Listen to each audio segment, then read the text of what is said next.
Let's kick things off with today's highlights. China had its best year in over a decade. The China CSI index rallied 8.48%, marking a massive win for their market. But what's next for the Chinese equities? Could this momentum carry forward? Or else will we see a pullback soon?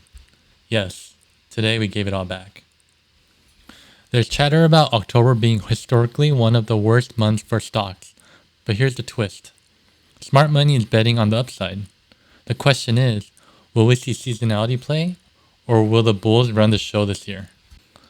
Federal Reserve Chairman Jerome Powell stated that there's no rush to cut rates, and that sent waves to the markets today. We saw some volatility, but what does this mean for the weeks ahead? Hey, I'm Alex. Welcome to Future X Present, where we dive into the real-time market context and build a narrative around what's happening right now. By blending current price action with historical data and technical analysis, we'll shape a clearer picture of our next trade. Whether you're here for key setups, strategies, or just a deeper understanding of today's market moves, this is the place to add more value to your trading.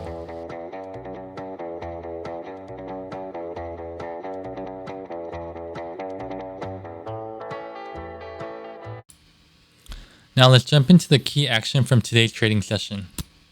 We're at the last trading day of the month, and ES futures show some real drama. In pre-market, we hit a low of 5775, which is a significant level to watch. This was followed by a strong recovery as ES bounced back into a key trend line that's been holding since September 20th. Now, we did break that trend briefly, but here's where it gets interesting. The reversal wasn't random. It happened at a critical level. As we zoom out, we'll see that ES has formed a bull pennant pattern, suggesting a potential for a breakout if these key levels hold.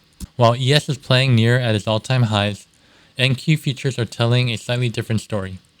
NQ is still struggling beneath the key Fibonacci replacement level, specifically the 61.8 to 76% range. Over the past few days, NQ has been weaker than ES and is trading within a rising channel formation. However, within that rising channel, we've seen a falling wedge pattern develop, which is often a bullish setup. Now let's dive deeper into today's technical setup.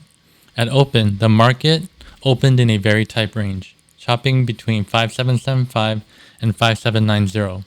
Bears had a moment to shine as 5775 briefly broke, but overall, internals held up, led by financials.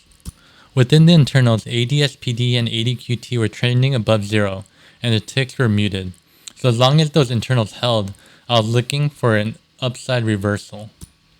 A couple hours in, ES was still playing around pre-market highs at 5790, consolidating in a tight range. Now, the man of the hour, Powell, speaks. During his speech, we hit a low of 5756, which is close to today's expected move low of 5753.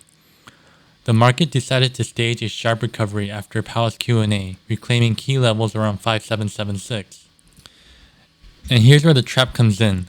This type of move can catch many traders off guard, even the seasoned ones.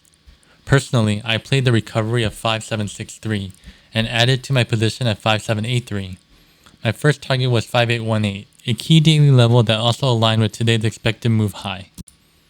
The takeaway today is even though I didn't catch the absolute bottom, I was able to ride the core of the move. The break of the trend line and the flush earlier in the day shook out a lot of traders, but knowing the levels and having patience paid off today. Compared to ES, NQ was significantly weaker throughout the session. Today I was watching MSFT at 426.79 as a key support level for Microsoft. Despite the overall chop, Microsoft held firm, setting itself for a potential continuation in the long side in the coming session. Apple started the day strong but gave back some gains later. Still, Apple is holding up well among the MAGA's names. It's hovering just below the gap fill resistance, and if we gap above that tomorrow, we could be looking for another push higher towards all-time highs, which will then help the markets move higher.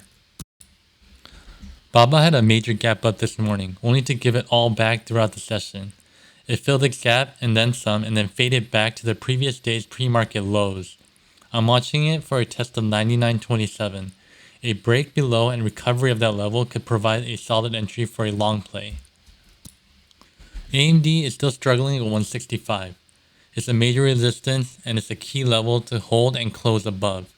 Right now it's retesting a key trend line. And I'll be setting alerts close to 165. Once that is breached, I'll be looking for a bigger move higher. So what should we expect tomorrow? Here's my plan. For the bullish scenario, I'm looking to enter around 5790 and 5798. I want to see a liquidation flush like today. These flushes often recover quickly, but I'll be cutting losses fast if the recovery doesn't hold. Targets on the upside are 5818, 5828, and 5830 area, and possibly 5834. I'll take profits at each of these levels, letting the runners go if the momentum stays strong. For the bearish scenario, I'm watching 5795.